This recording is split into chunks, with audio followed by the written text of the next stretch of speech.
Crank the volume up on it. Is that the loudest it goes?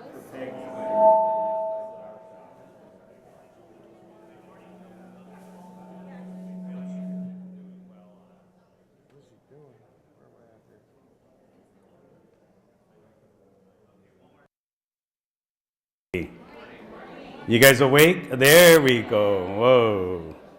Okay, people in the back of the room, if you could please have a seat.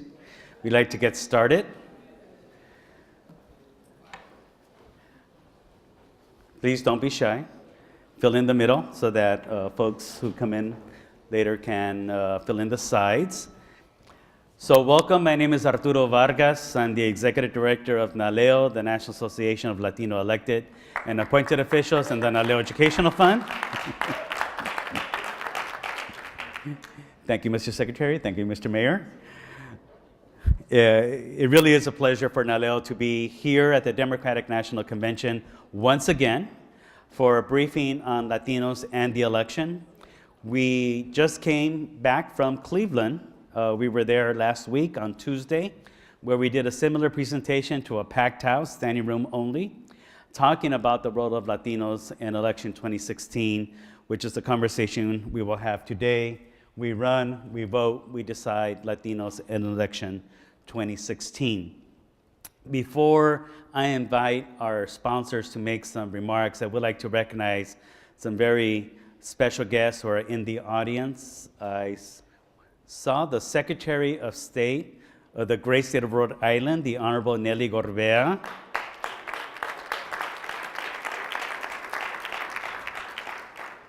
Thank you, Madam Secretary, for joining us and for your friendship of over 2 decades. She and I first met each other when she was working for the Rhode Island Foundation, I think, the Community Foundation. And I was just getting started in this position, and look at where she is now. One of the 12 Latinos elected to statewide office and the only Latina Democrat in statewide office elected today in the United States. So welcome. We also have His Excellency Ramon Gil Casares, the ambassador from Spain to the United States. Bienvenido. And I saw in the audience a few of my board members. Mike Fernandez, thank you, sir, for being here. A past board member, Ross Romero, thank you for being here. At this time, I'd like to invite one of the 2 sponsors of our convening this morning. She is one of the highest ranking Latinas in the utility industry, but really one of the highest ranking Latinas in corporate America today, providing leadership for America on some of the key issues that are affecting us in terms of energy. She is the president of Electric for Pacific Gas and Electric, PG&E, a great friend of the organization. Please help me welcome Ms. Geisha Williams.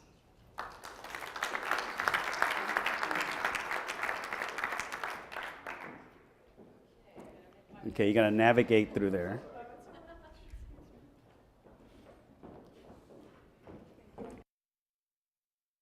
Good morning, everyone, and thank you, Arturo.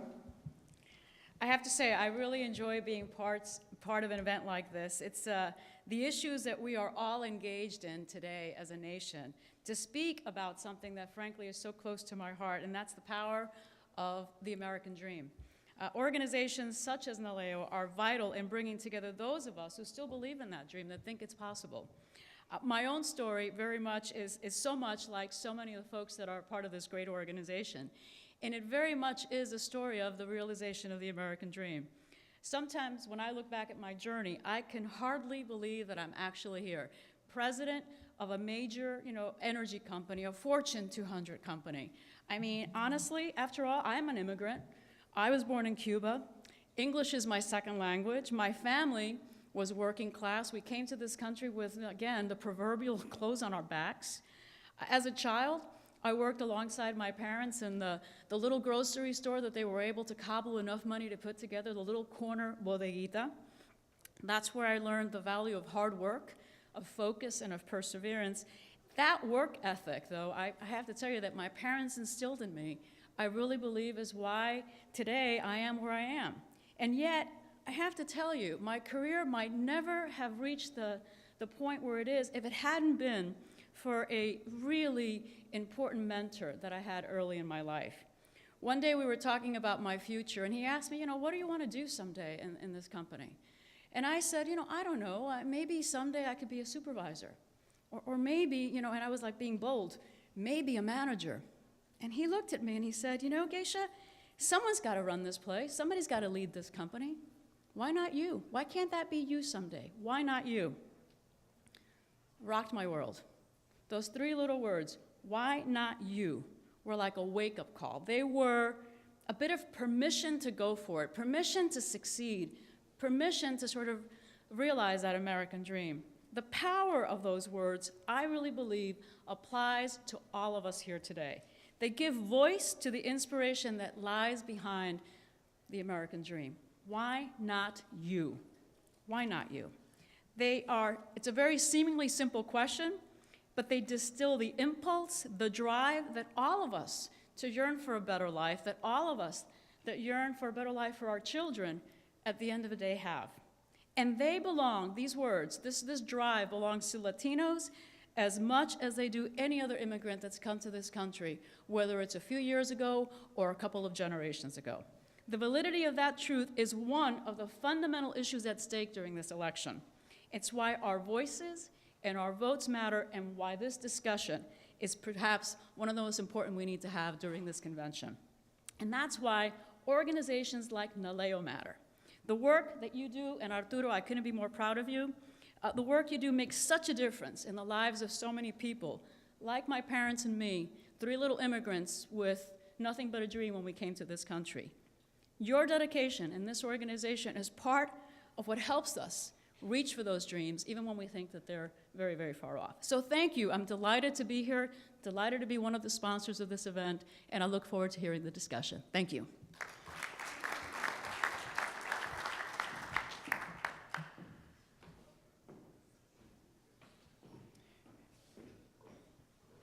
Thank you, Geisha. Thank you, PG&E, for your support of this forum. The presenting sponsor of both this forum and the forum that we held in Cleveland last week is Telemundo and their campaign, Decisión 2016, Yo Decido. Here representing Telemundo is Juan Otero, Vice President of Federal Government Affairs and Public Policy for Comcast. Juan, maybe you can... take the long walk across the stage and then back. All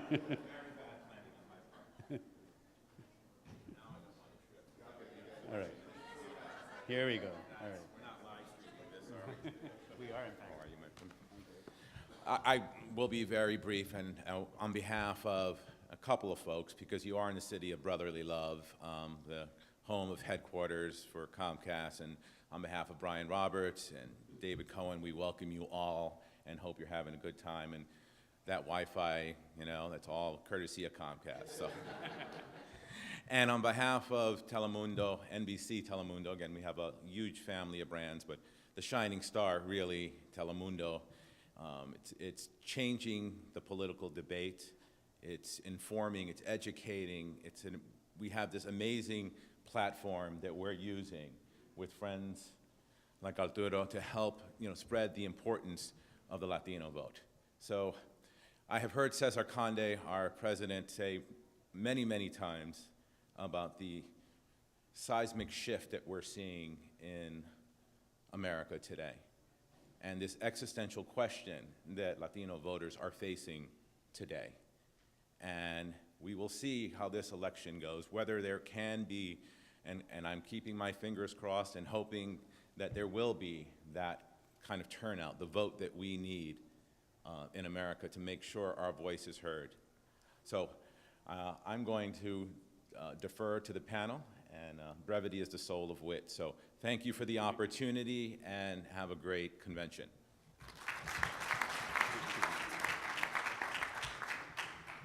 Thank you, Juan, and we really appreciate the support of Comcast Telemundo, and of course, PG&E. Thank you again for your support and your long-standing friendship with the organization. This is a very important year for NALEO. It was 40 years ago this summer that the late Congressman Edward R. Roybal met with some other Latino elected officials at this event, the Democratic National Convention in Kansas City, to establish a national network of Latino public servants and their supporters to move forward an agenda to ensure the full integration of Latinos in the American political process without a partisan agenda, but a Latino agenda. And here we are 40 years later. I think the conversation we'll have today will be a reflection of what we have achieved as a community and what more we need to get done to ensure that vision that Mr. Roybal and so many others had for the organization some 40 years ago. I also am really honored that we have this star panel that will be moderated after I make a few remarks laying out the demographic profile of the Latino community. Just so that you all know who's on stage here, Dr. Victoria de Francesco Soto. She's a political analyst and professor at the University of Texas at Austin, has been a great friend of the organization for many years. The last time we asked her to do this, she was about to give birth. She was very pregnant. And so thank you for taking time from your professorship and from, I'm sure, your most important job to be here with us today. So thank you. And as I reflect upon the 40 years of NALEO, in many ways, it's on this stage as well. When I first began my career in the mid-'80s and went to go work for the National Council of La Raza in 1985, there was this young, brash congressman from New Mexico who was, at the time, a member of the board of directors of NALEO. So one of the first board members of this organization, Governor Bill Richardson.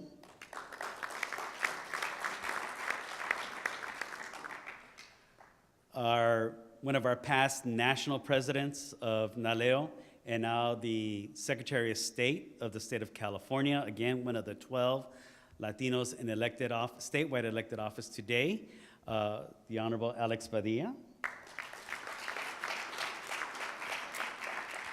And one of the newest members of the NALEO Board of Directors, a good friend, a good personal friend, a good friend of the organization, the mayor of the city of Los Angeles, the Honorable Eric Garcetti.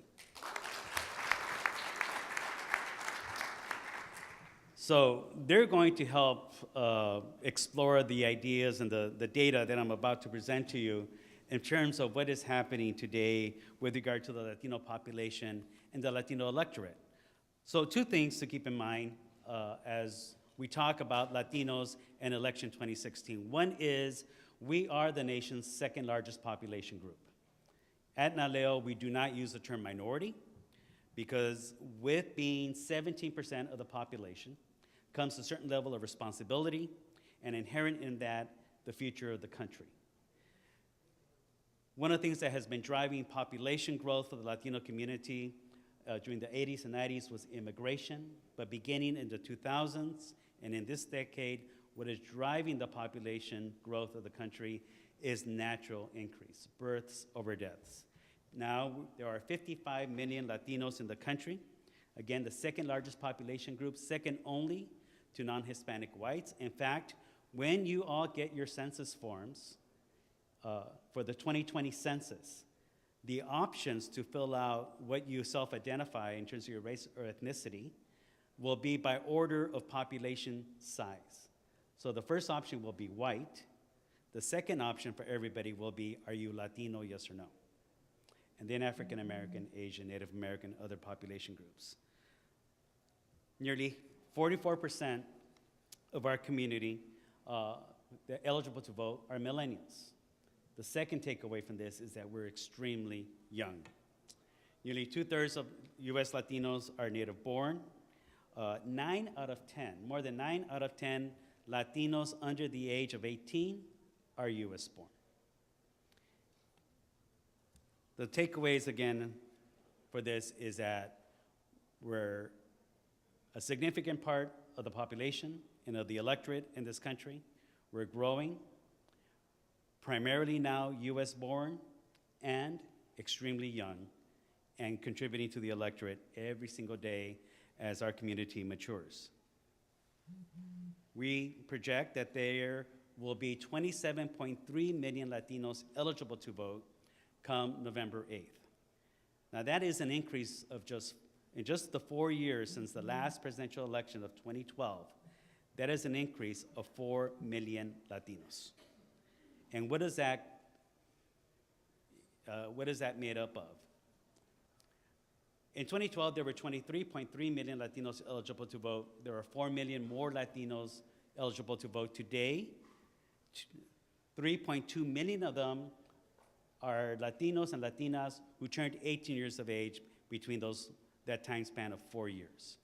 1.2 million are Latinos who became United States citizens. Over 100,000 are Puerto Ricans who moved from the island to the mainland and thus eligible to vote in our national elections. And when you include the loss of life of the 500,000 Latinos who have passed on, you get the 4 million net increase of potential new citizens eligible to vote in this election. We know that every single election in this country sees a steady and consistent increase in the number of Latinos who are voting. In the last presidential election of 2012, 11.2 million Latinos made their voices heard. We see that tracks very closely with the number of Latinos who are registered to vote. So if we can get Latinos registered to vote, their performance as registered voters very much parallels that of non-Latinos in the country. Our challenge is that we need to engage all of those who are becoming eligible to vote every single day. And we can see here in this chart that the number of Latinos who can vote is outpacing the number of Latinos who do vote. And that's one of the biggest challenges that I think faces our community in engaging our community in voting and exploring the reasons why some people have decided not to vote. But one of the things that is driving this electorate, in addition to young Latinos entering the electorate, is Latinos who are US citizens by choice, the ones who are naturalized citizens. Naturalized Latino immigrants outperform Asian and European immigrants who naturalize in this country in terms of their voting behavior. And they outperform native-born Latinos. So if you have a naturalized Mexican, Salvadoran, Dominican, Colombian in this country, naturalized US citizen, chances are you also have a voter. And of those 27.3 million voters, we project that at minimum, 13.1 million will vote in November. Now that will be an historic number. That is over a 30% increase in the number of Latinos who voted the last time we had an open White House in 2008. 9.7 million Latinos voted in that election. Now we're projecting 13.1 million. Still, much to do in terms of increasing our performance rates overall. But if we made a difference in 2008 and we made a difference in 2012, imagine what we're going to do in 2016 with even more voters. And those voters are in key states that are going to make a difference in statewide elections. This chart shows the number of Latinos projected to vote in the states with the largest Latino populations. Of course, the big prize is California, Mr. Secretary, with nearly 4 million Latinos projected to vote come November. But we see in Texas over 2 million. And in all these states, some of these being key battleground states like Colorado, Florida, and Nevada, Latinos that will make a difference come the election. But we also have an environment where we need to make sure that everybody has free and equal access to the right to vote. And one of the factors affecting this election is that this will be the first election in 50 years since the enactment of the Voting Rights Act. This will be the first national election that we hold in this country without the full protections of the Voting Rights Act because of the Supreme Court's decision 3 years ago in Shelby County versus Holdren.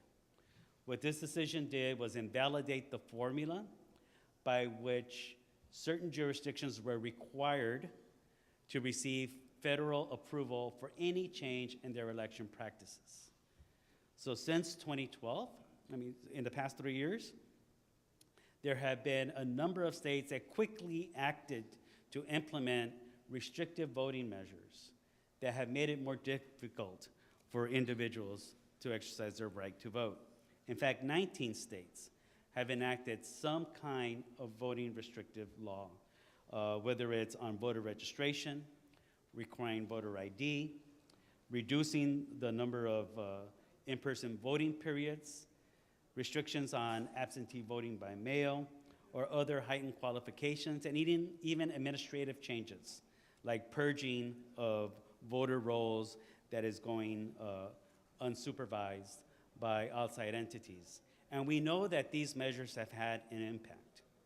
In the Arizona primary, something that already has become legendary was the chaos and the disaster that occurred in Maricopa County when the state of Arizona, the county of Maricopa and the state of Arizona decided to reduce the number of polling locations in the primary. Had the VRA been at its full strength, had the Shelby decision gone the other way, Arizona would have been required to receive federal approval to reduce the number of polling locations. But because we have lost that protection of the Voting Rights Act, Arizona was able to act on its own, and we see what the results were. People waiting for hours in the hot desert sun to exercise their right to vote. We need to restore the Voting Rights Act to its full strength. We need to modernize the Voting Rights Act. And when we don't have legislation, then we have the only recourse left to us is the courts. And thank goodness for organizations, our sister organizations like MALDEF and others that are in the courts battling to ensure that everybody has free access to the vote. And the major victory that we just had last week in Texas, where the Texas voter ID law was declared invalid by the Fifth Circuit, one of the most conservative circuits in the country. And just imagine how pernicious that law is in terms of what IDs are required to vote in the state of Texas. A gun license issued by the state of Texas is a valid ID to vote. A student ID issued by the state of Texas, by the University of Texas, is not a valid ID to vote. Just ask yourself, who goes to college? Who owns guns? The Fifth Circuit agreed that there are measures that discriminate against voters in this country. This is a map that shows an analysis that we have conducted at the NALEO Educational Fund of where voters could be directly affected, Latino voters, by these changes that have been enacted. The color suggests the number of laws that have been enacted in each of these states. You see that the biggest number of voters that would have been affected by these restrictive measures were in Texas, where 771,000 by our estimates and analysis of Latinos who do not have the proper voter IDs to vote, how many of them would have been affected by the voter ID law in Texas. Now, Texas has only so much time to get its act together and ensure that the November elections are held in a way that every single U.S. citizen that has the right to vote is able to do so without obstacles that are unfair or discriminatory. And we at the NALEO Educational Fund are doing everything we can to ensure that our community has the information and resources so that they are able to exercise that right to vote. We believe that the best protected voter is an informed voter, and a voter who understands his or her responsibilities and rights in voting, who knows not just where their polling location is, but knows that if they show up at the polling location and they're told, oh, no, you're not registered to vote, that they have the right to a provisional ballot. And I hope, given that we have with those two secretaries of state, we can even explore some of these measures that we should be talking about to expand the franchise, not restrict the franchise. So we talked about our population growth, we talked about the electorate. Another dynamic of this election is that we have Latinos and Latinas running for office all over the country. This isn't just about a presidential contest. It's about races, about the entire House of Representatives, a third of the Senate, and statewide offices all over the country. And we have Latino candidates in the mix. We know this was an historic election because we had two Cuban Americans, two Latinos, with viable competitive candidates for the presidency, where the names Cruz and Rubio became household words. And we have with us on stage yet another Latino who launched a competitive, viable campaign for the presidency, and Governor Richardson in 2008. Thank you for doing that, sir. So hopefully this is now no going back, that in our presidential elections, Latinos and Latinas running for the White House won't be a novelty, but will be par for the course. We have competitive elections, exciting elections happening all over the country. In terms of the United States Senate in California, Congresswoman Loretta Sanchez, we have some fans of the Congresswoman, came in the top two primary in California's primary system, and is now one of the two candidates running for United States Senate in November in California. In Florida, Senator Rubio has been well publicized, has decided to seek his seat once again, run for re-election. In Nevada, former state attorney Catherine Cortez Masto is running to replace the seat being vacated by Harry Reid. We have a number of congressional seats when we have both Republicans and Democrats running around the country, a number of them in the state of California. In the 9th Congressional District, retired U.S. Marshal Antonio Amador is a candidate there. Emilio Huerta in Congressional District 21 in the Central Valley, running to replace, Lois Capps. In Congressional District 24 is Santa Barbara County Supervisor Salud Carvajal. In the 26th Congressional District, Rafael Dagnisis is a candidate in the Republican Party there. In South Los Angeles, in a district being vacated by Janice Hahn, former Hermosa Beach City Council member Nene Barragon is running there. She was also a top two primary finisher. In Orange County, in the district being vacated by Loretta Sanchez, Lou Correa is seeking that seat.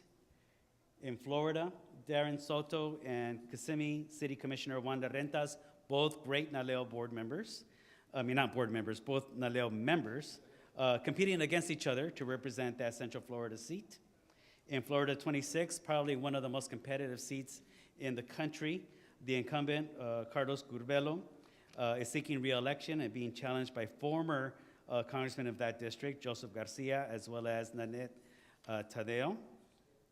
In Nevada, State Senator Ruben Cuen won a very competitive primary race and is seeking election to Nevada's 4th Congressional District.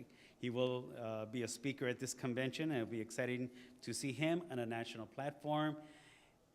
And then finally, New York's going to get a 3rd Latino in its congressional delegation, with which should be certainly the election of State Senator Adriano Espaillat, the first United States Congressman of Dominican American background, should be elected to that district in a very Democratic seat, having won the Democratic primary. So again, some history being made in 2016. Texas has its own competitive seats. In Texas 15, running to replace the retiring Ruben Hinojosa, Vicente Gonzalez is running as the Democrat in that seat. And Pete Gallego is running to regain his seat in, again, another very competitive district that spans the entire border of Texas from El Paso to the Rio Grande Valley. And he's running and challenging Congressman Bob Hurd. There are some other key statewide races. As I mentioned, we have 12 Latinos and Latinas in statewide office, 2 of them with us here today, and we have a number of other Latinos seeking to join them. From Delaware, to Illinois, to Indiana, Missouri, New Mexico, and even in the state of Washington, we have Latinos and Latinas seeking statewide office. So this is more than just a presidential election. This is an election up and down the ballot across the country from coast to coast. And it's something that we want to explore today now. And I'd like to invite up to help us explore the themes that I've shared with you and some of the data and some of the themes of this election. A very good friend of the organization, Jose Diaz-Balart. If you could take over. Yes, I'm going to have you take over now.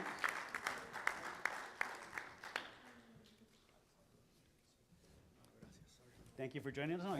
You're right on time. You made your perfect Thank you so much. Good entrance. morning. How are you guys? And Pleasure to see you all. as I turn over the podium to Mr. Diaz-Balart, let me also welcome another great friend of the organization, the former mayor of the city of Los Angeles, the Honorable Antonio Villaraigosa. Thank you very much, Arturo. Thank you. 2 mayors from LA. This is great.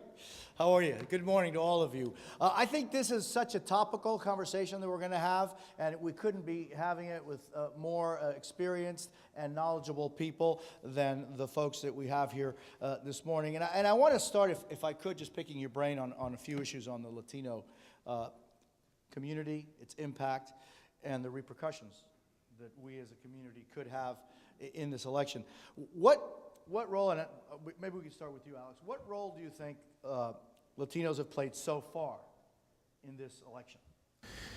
I think we're front and center in this election for better and for worse, right? We can talk about November, the battleground maps, Latinos in the Nevadas, Colorados, Floridas, et cetera. But even in the primary, whether it's dictating issues and who stands for what, forcing candidates in both major political parties to take stances on the issues most important to our community. I think the election results and the presumptive nominees are very reflective of something for the Latino community to judge and decide as we go into November.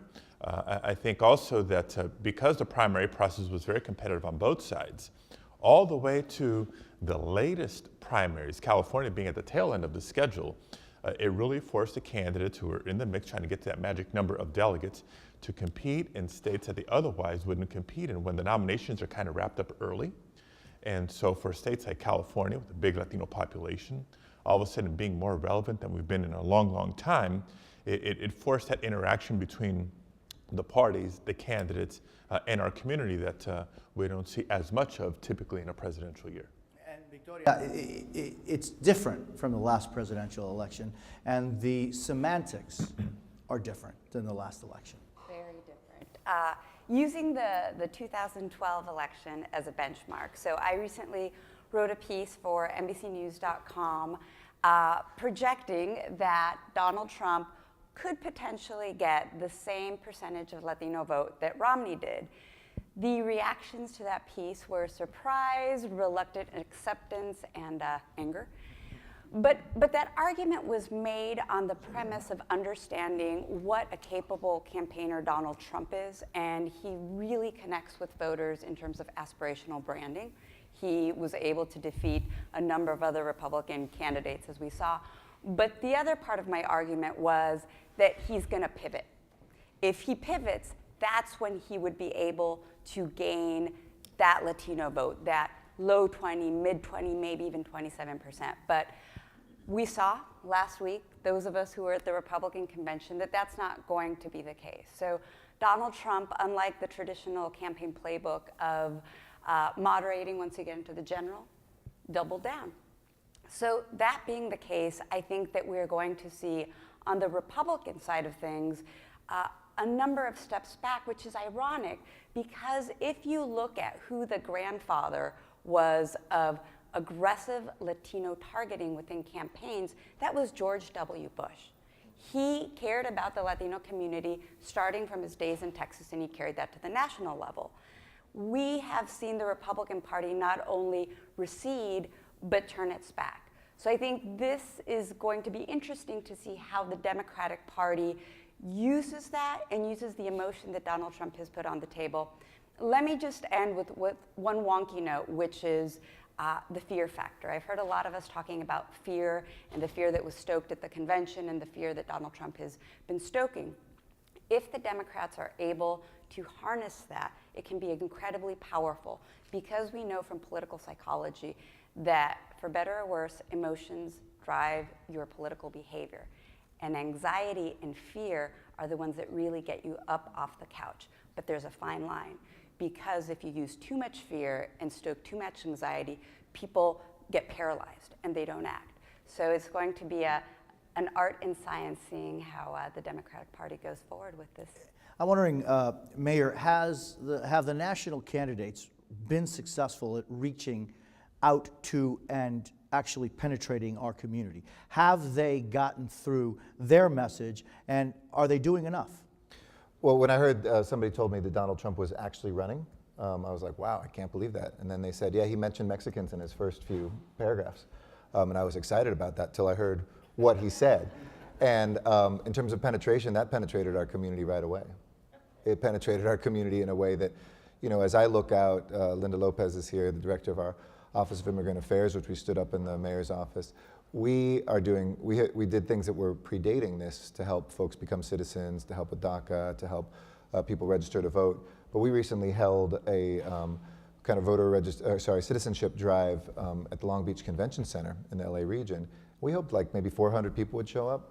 4,000 showed up. And so I think what has penetrated is not just we matter and there's something out there. I think that people are actually getting up off the couch to do that, to become citizens and to register. The Me Too campaign, which I've been very involved in also, to get a million Latino millennials registered by the October deadline. You're seeing a lot of people who, it's kind of like the Bernie campaign, you know, touch a group of voters who everybody kind of ignores because they don't turn out in big numbers, but younger voters begin to get engaged and involved. I don't know if there's been much positive penetration on the Republican side, but certainly in the negative penetration from the Republican side. If I'm honest, and you know, Governor can speak to this even, I think, more eloquently, I think that we still have candidates who are getting comfortable with the Latino community. There's not anybody really speaking with a fluency that I think we need to see. And I think that level of, you know, making sure as much progress has been made under President Obama that we bring up a new generation of appointed leaders, the next generation of Latinos who can take over cabinet positions and be more than one or two at a time. That's still, I think, our work is cut out. Yeah. Governor, in this season where everything that most people thought couldn't work, worked, and where the people that many thought would be the ones at the end of the day winning were the first losers. How do you account for the fact that it seems as though in Donald Trump's world, there is no real need to have 44% of the Latino vote like George W. Bush got in his reelection? Yeah. Well, as a prefix, I want to thank Arturo Vargas. I mean, he's praising everybody, but this guy's been the father of NALEO. That's right. And, you know, I want to thank you for your overly generous comments about my presidential race, because I didn't last too long. In fact, you know, Vice President Biden and I joke. When I see him, I say, you know, Joe, I beat you in Iowa. He says, yeah, but I'm vice president. So anyway, to answer, and by the way, I know you recognize the ambassador from Spain, La Madre Patria of New Mexico, anyway. I think, Jose, what you're seeing in this election is something that's never happened before. The growth of a huge populism, angry populism that Trump has tapped into, that I'm not sure if it extends that populism, that protest vote, to minority communities. It's certainly to the white male, it's certainly in some of the industrial states. But I think one of the things that, you know, when Arturo mentioned Ed Roybal started NALEO, there were 3 of us in the Congress, you know. So first, the explosive growth of our community in elected officials. And by the way, I've always felt more Latinas should run for office, not Latinos, Latinas. And what I think you're seeing right now, what is the difference in this election? One, for the first time we had two individuals that were really adequately and strongly considered for vice president. That had never happened before. I happen to think they should have gotten it, but it didn't happen. That's number one. Number two, the growth of the political Hispanic media. And I think, Jose, you're an example of that. I mean, this guy's on Meet the Press. This guy's on nightly news. So, you know, we're getting our people, our community, in the levers of power, and you know that media is very important. Political consultants too. I bumped into Chuck Rocha. You know, he did a lot with Bernie Sanders, and I think that is something in the new Facebooks and social media that is involved in getting votes out. I think that is critically important, and polling.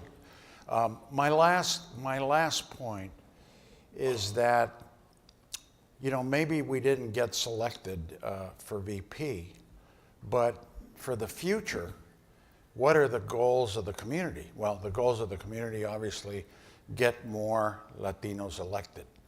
But at the same time, start looking at the prizes that are out there. I think there's no reason why there shouldn't be a statewide governor or senator from California. Maybe in 10 years in Texas. But for this election, you know, the states with the large Latino populations, the little states like mine, New Mexico, Colorado, Nevada, Arizona, Florida. Florida's not a little state, but you're going to see these states playing battleground roles that, you know, if I'm Donald Trump, I'm really worried about penetrating any of these states. So, you know, I'm great that we have Garcetti has the same problem that I do. Richardson, Garcetti, they say, oh, you're Latino? Yeah, sure, right? But he is, and we are. So, Jose, I don't know if I answered your question. No, you did. Rambled, but No, this is what this conversation is about, and to get a broad perspective of what exactly we're dealing with as a population. And Arturo, I want to pick your brain a little bit on elected officials. Have you seen an uptick in the participation of the Latino community in politics? And we're talking about local and state and federal. I don't know whether there has been a substantial increase.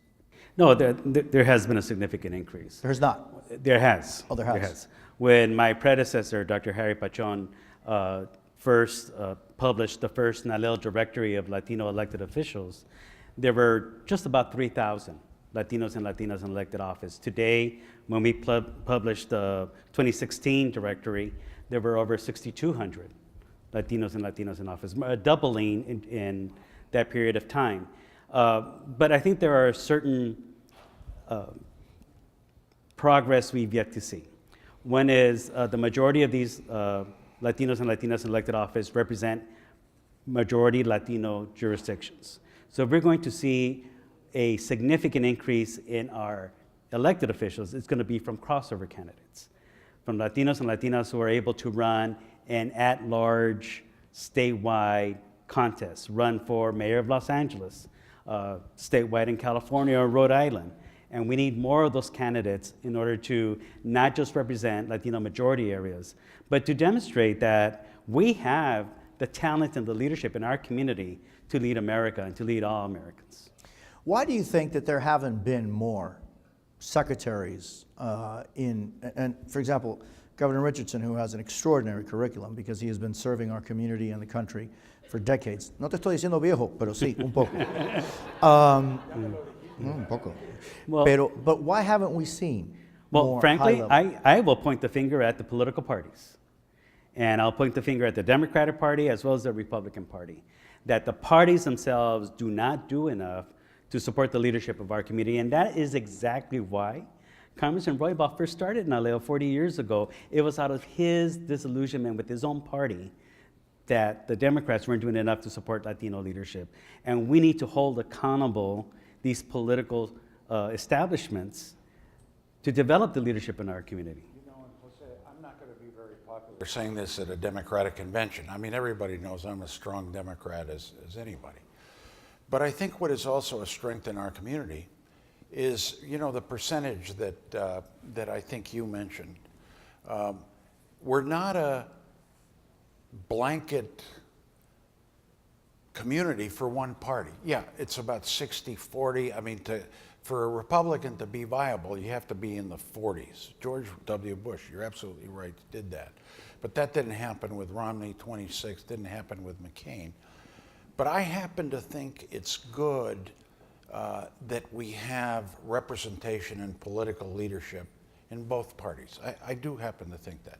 I mean, I think another important component of our community is not just Mexican Americans. We're at about 70, but now there's a prolific growth of Puerto Rican, Central American, South American, across the board. And I think that's very healthy.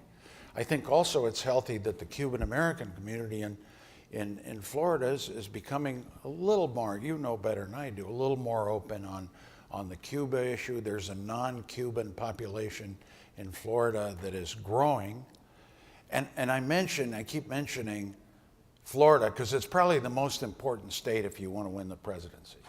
So I think bipartisanship is important I remember I got in trouble in the presidential race, among many other things, when they said to me, well, you know, George Bush's Attorney General, Alberto Gonzales, you know, he did this bad thing. Well, why aren't you criticizing him? I said, well, one reason he's Hispanic and he's the only cabinet member. Maybe there was another one. And boy, did I get pilloried. Oh, you know, all ethnicity. But I felt a little restraint when I could have taken a shot. I didn't do it. So I think, and NALEO has to be obviously very careful. I mean, you got to be bipartisan, but you are at a Democratic convention, and I also recognize that Republicans in some areas, Jose, and Alex and Mayor, they've been a little better than us in recruiting candidates. I mean, statewide officials in my state, in Nevada, Republican governors, you know, they put out more statewide candidates across the board. So somehow the Democratic Party needs to recruit more, needs to train more, needs to incite more. I say concentrate on women, concentrate on the women. I think that's the key. And so, you know, there's an overwhelming preponderance right now of a Latino vote with the Democrats, but you know, we're not a community that is automatic, and that vote has to be earned. And immigration is not the only issue. The most important issue is education. Look at all polls. Healthcare. Reform, immigration reform's number 2. But Alex, sorry. There are two parallel conversations going on here. One, in different aspects of participation in the democratic process, you know, how many elected officials or representatives at all levels of government. I mean, if you look at the states with the biggest number and concentration of Latinos by population and even by voters, it's the bigger states. It is the Florida, the Texas, the California, and the bigger the state, I think my observation and experience has been, the more challenging it is to run and win statewide, because it takes more money that you have to raise for the campaign, you know, so many political waters you have to navigate, the relationships you need, the track record you need to, you know, come into a campaign with, and so it may take a little bit longer compared to maybe some of the smaller states. But more importantly, from a voter perspective, I think a couple of things, not to be, you know, too cynical, but maybe from a practical standpoint, we look at the battleground map every 4 years, and the increasing numbers of Latinos by population and by voters in Nevada, Colorado, Arizona, New Mexico, Florida, et cetera, we're going to have a chance to be vocal there. But the more that candidates and parties only focus on outreach, registration, and turnout in battleground states, that by default, right, Arturo, leaves behind the Latinos in the Texases, the Californias, the other big states that may not be in a battleground state. So there are more voters. The majority of the voters are in California, Texas, and what's the other large state? Florida. And Florida. Right. And yet, those aren't really, other than Florida, not considered battlegrounds. So here's why, and I just got to make this pitch. The beauty of a movement that's growing in states adopting an automatic voter registration policy, where any voter who is eligible as they apply for or renew a driver's license or a state ID, the default is they're added to the voter rolls with an opt-out provision. And what that can do is, while people may be focused short-term on those battleground states, because we've got to get through this election cycle, we can systematically enfranchise voters who either do not live in a swing state, or even in a swing state or not swing states, people who may not live in a swing congressional district or legislative district, and I think further add to the numbers that put people in a position to not turn a district red to blue or blue to red, but help the Latino community elect a candidate of their choice more easily.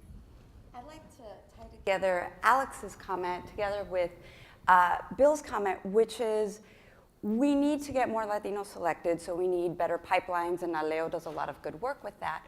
But ultimately, it's turnout. And the sad truth is that our community doesn't vote. We saw the numbers, less than 50% turnout. So I think the more we see Latinos come out and vote, the more we're going to start to see Latinos get elected to office. The other portion that we think about every 10 years or so, but that I think that we need to keep in the front of our minds constantly is redistricting and getting the farm teams ready.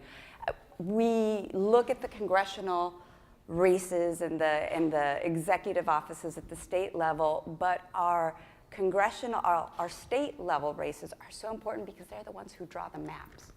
So in thinking about how do we get more Latino representation, two things that I feel are missing from the conversation many times is let's improve turnout. One of those is bettering registration. I live in Texas, which is the polar opposite of the California system, but also never losing sight of the redistricting time clock, because that is going to be critical as we come up onto 2020. Mayor, it seems as every time I go, a couple of times a year I go to LA and we speak on the summer, you've got a program for kids, for young people. Just this summer, we were talking about a program where all kids in the LA school district will be able to go to first year college free. Yep. You have been focused on young people. Yep. Last year it was about jobs. Yep. In LA. I'm wondering, with millennials being such an important part of our community, of the Hispanic community, every month 53,000 US-born Latinos turn 18 years of age. How do you get them involved and to care and to participate in the entire process, not just when Bernie comes to town or something else motivates them?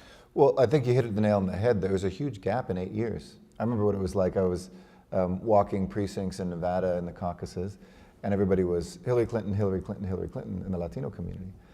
And this time around, especially with younger Latinos, you didn't feel that. And kind of, you know, the generation of Latino leaders said, oh, we can deliver Hillary Clinton. There was a young generation of Latino millennials who were saying, no, thank you, or that doesn't speak for me.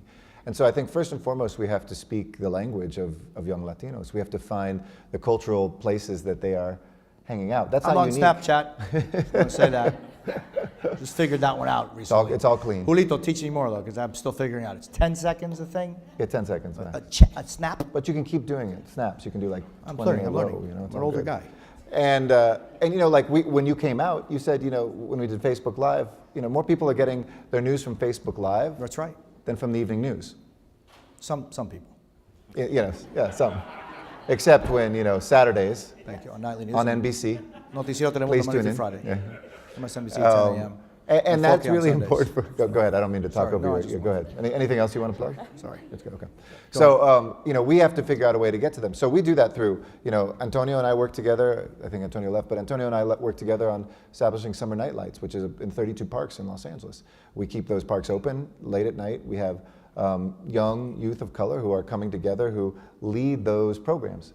And part of it is social engagement. Right now, you know, right after the shootings that happened in Dallas and the videos that we saw in Baton Rouge and other places, we had 350 youth in Los Angeles engage with their peers on discussions about police and community.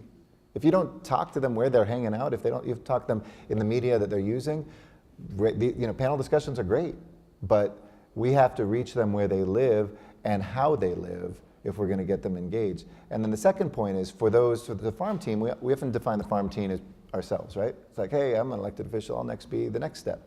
The farm team is actually, I think, the folks that are serving inside government, who are appointed officials. And I too, maybe I'll get some crap for this because I very loyal to our president. He's a dear friend. But I look at the first Clinton administration, I look at the Obama administration, and there's like this little ceiling that I look at people who've served for 8 years and they got a promotion or 2 up, but they didn't go into. They're the senior junior people right now.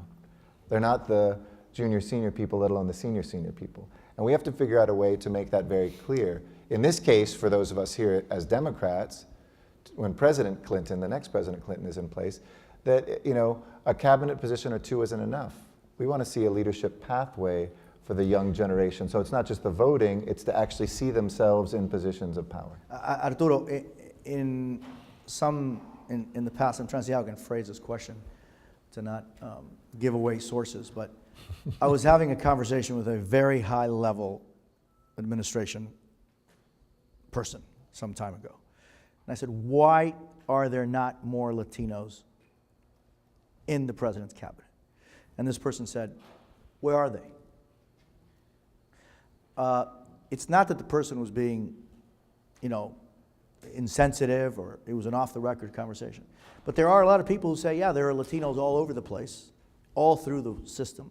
But where are the ones that are qualified to be members of cabinet? That's a very real thought that you wouldn't hear and say publicly. Have a second more. Do we all know who Loretta Lynch was before she became Attorney General? I would say most Americans didn't. And she's a fabulous Attorney General. I've gotten to know her. I think the world of her.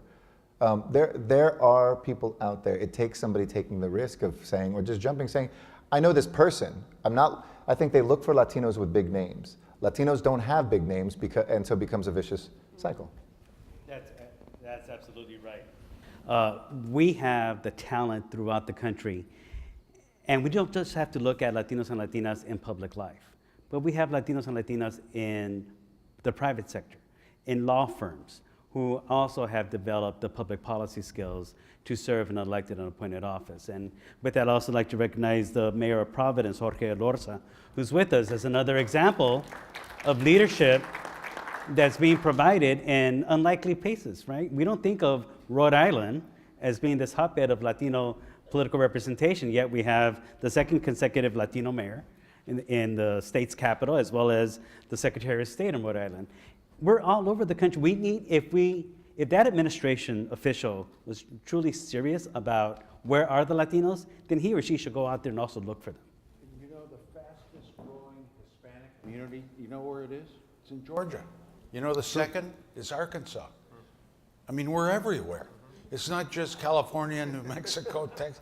And that's an advantage. With that growth comes potential for being elected. And I know a lot of Latinos that can and are being elected, not just in Latino districts. They're spreading out. I think that's another important component. And I remember Arturo Naleo used to do this, there's a perception out there. Everybody puts us in a box. You know that. Oh, there's a Latino, we'll put them on equal employment, or we'll put them on EEO stuff. But they don't put us in the economy, on foreign policy, on trade, on issues, on defense that are outside of the mainstream. Why is that? Why? Because there's this perception that we only care about immigration. I mean, I'll go on, you asked me about foreign policy, but I did 3-4 shows today. Well, what about the Hispanic vote and Bernie Sanders? By the way, another thing that's good is the independence. I think the mayor mentioned this, of our community, even though it's predominantly Democratic. I mean, the Clintons have a very good history with Latinos, but those millennials that you showed, the 40%, I think a whole bunch more than I thought went with Bernie Sanders. And you say to them, well, wait a minute, don't you hear about the history of Latinos in the Clinton administration? I was appointed, Peña says, no, we don't care. ¿Qué van a hacer ahorita? ¿Qué van a hacer ahorita? No la historia.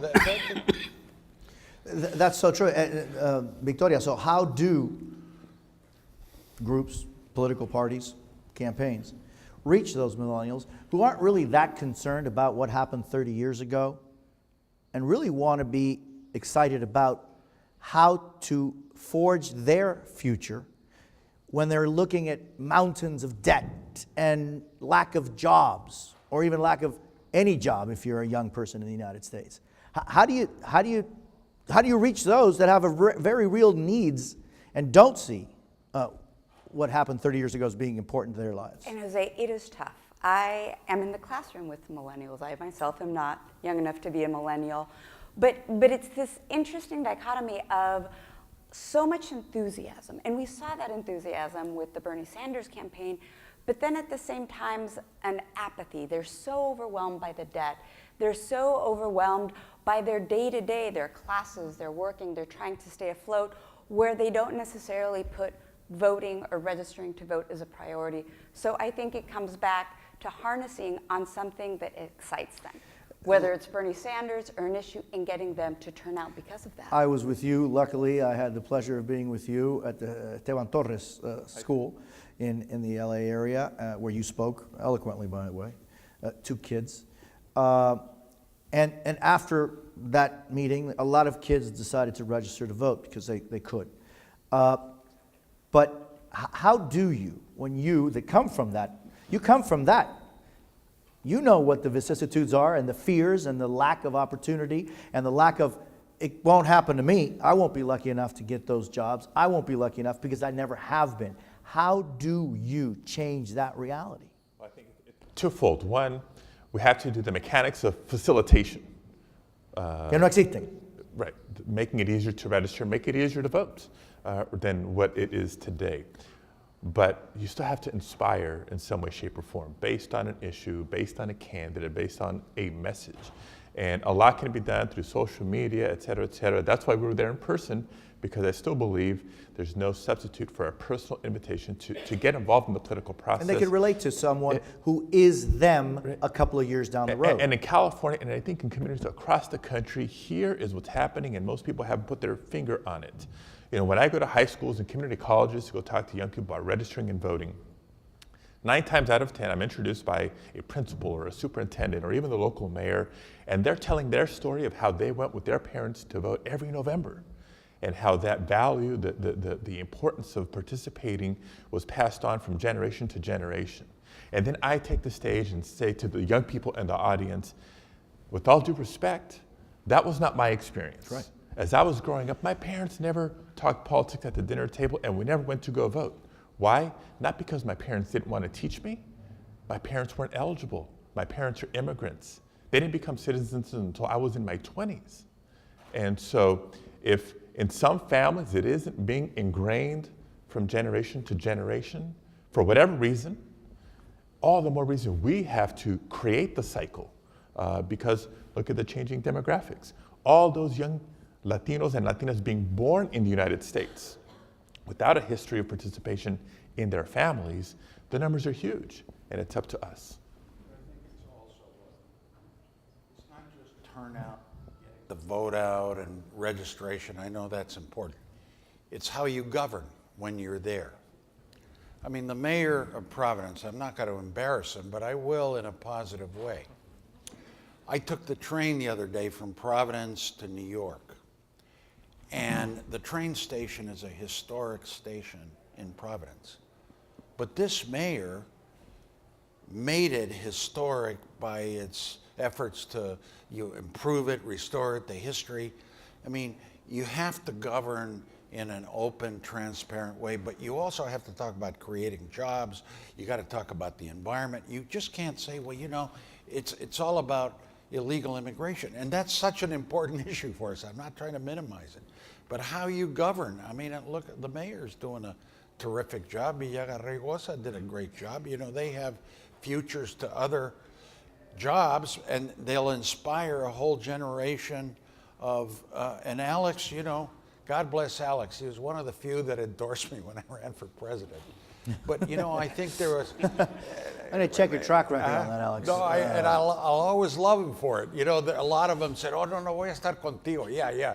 You know, all right, will you make a statement? No, well, he did. He came to Iowa for me. He was, you know, he's about 23 now. He was 13 then. but so it's how you govern. You have to govern on the issues that the mainstream, the American people want fixed. It's not just our issues. Well, and I think that's what this election is about. As much, you know, Cory Booker is one of my dearest friends and gave a terrific speech last night. And I think for all of us who are activists and all of us who yearn for a stronger social fabric, it hit the nail on the head. I'm speaking on Thursday, and just to pull the screen out and to tell you how the process is, of course, the campaign owns every word you say. And I had a bunch of that. I was reminded of Winston Churchill once said, you know, everything that needs to be said has been said, but it hasn't been said by everybody. So if you're lucky enough to speak on Thursday, there's nothing left to say. It's just, I'm Eric Garcetti, thank you. But they looked at a speech where I kind of wrote similar to Corey's, and they said, no, it's actually about the work. This campaign is not about what Donald Trump has said about immigrants and women and people with disabilities and Muslim Americans. Of course it is, that's a piece of him. But it's actually about what it's the work that the two are gonna do.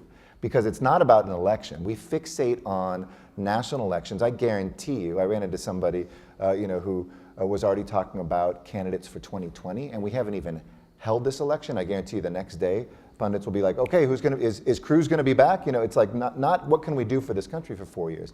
So how we govern in between is how we get millennials and how we get our community activated. In our libraries, just last point, what we're doing, for instance, is we turned every single public library in Los Angeles into a citizenship center. So there's a librarian in every single one of them and a citizenship corner, and we've helped through that and the other outreach programs about 45,000 immigrants in Los Angeles. Take that pathway at a time when Washington is totally broken on the immigration issue. So whether it's that or education, it's the work that we do in between on our train stations, on this and that's gonna make millennials in our community give a hoot. And just go back to the parallel conversations we're having here, you know, how we serve and what it means for sort of the next election or getting more Latinos elected. But longer term, how we serve. When we get elected and it's a milestone and we celebrate the first mayor, the first legislator, the first member of Congress in a certain area, and we don't really do a good job, it makes it tougher for the people who want to follow in our leadership footsteps. It's not just an elected office, it's everywhere. Right, at all levels. But when we get elected as Latinos and serve well, that door of opportunity for us to take more and more seats at that leadership table continues to open, and that's what NALEO is fundamentally about. I want to bring up, and Victoria, maybe you could start this part of the conversation. There's a great article on Latino Rebels, which Julio runs, which I founded. Okay, you founded, and I very much strongly suggest, if you haven't read Latino Rebels, to do it, because there's a lot of interesting conversation on all sides. It's a very open forum in the right way to do it. But when we talk about, for example, the DNC leaks, and we see, and it's in Latino Rebels, a conversation. Yeah, there's the whole thing about, you know, whether Bernie Sanders is atheist or Jewish, and that is ugly. But then there is the issue of, well, the kids, the crossing over the border, the undocumented crisis in 2014 and onwards. And then the discussion with some of the officials was how to use that to themselves be inoculated. And well, blame it on the Republicans. When you see that on any political party, it does chip away at people's trust in elected officials. And public servants, I see it because there's a guy, a member of Congress, who could be like a brother to me.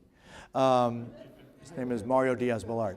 But I see public officials and the efforts that you all do and the sacrifices you all carry out to serve.